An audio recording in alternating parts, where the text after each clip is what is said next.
Here are 3 types of generational trauma that a lot of people don't think about and or talk about. Number 1 is a misunderstanding of food and health. If we're not examining how we live our lives when it comes to the things that we eat, how we sleep, and how we take care of ourselves, then we're passing that along to our kids. Too many of us spend a lot of time just eating whatever we want, drinking whatever we want, not paying attention to the lives that we're living and the examples that we're setting. If we don't examine this, if we don't do this with intention, we will just pass on whatever bad trait that we currently have to the next generation of kids. And they'll have to be the ones to try and work this out. Let's not do that. Let's examine ourselves. Let's examine how we eat. Let's examine what we do and not pass on that as generational trauma. Number 2, incessant need to sacrifice your life for money. Prioritizing money over quality of living is absolutely crazy. But somehow it's been baked into our capitalistic culture that we as men need to be working so hard that we make exorbitant amounts of money, but at the expense of our health, our family, our relationships, and everything else. Now, am I saying don't work hard? No.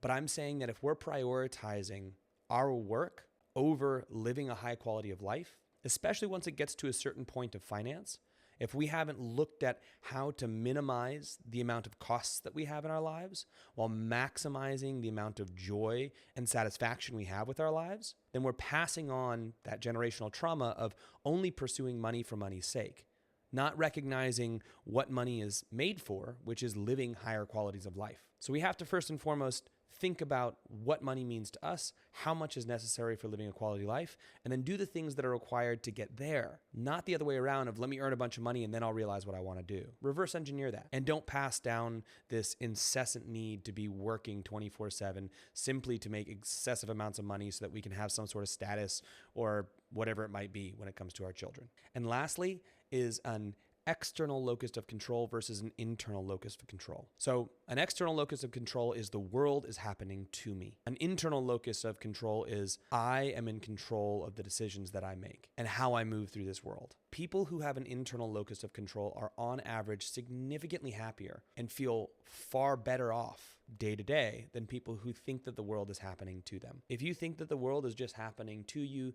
you basically are at the whim of whatever goes on. And the likelihood of you being miserable is very high. A lot of us have this mindset and we sit with this. And then we pass this on to our kids. It could be a woe is me mentality. It could be like a wow, I'm just stuck in this situation mentality. And while there are realities to the fact that there are things that we have to do and there are things we can't avoid, whatever situationally we are a part of, we always have a choice in response to those things. At some point in time, there is a choice. And if we're not honest about us making that choice, then we're letting the world control us. Those 3 types of trauma are things that we don't want to pass on. A misunderstanding of health and food, a misprioritization of money and work, and an external locus of control versus an internal locus of control. Now here's how you don't pass on that stuff. Just like other versions of trauma, you work on it for yourself.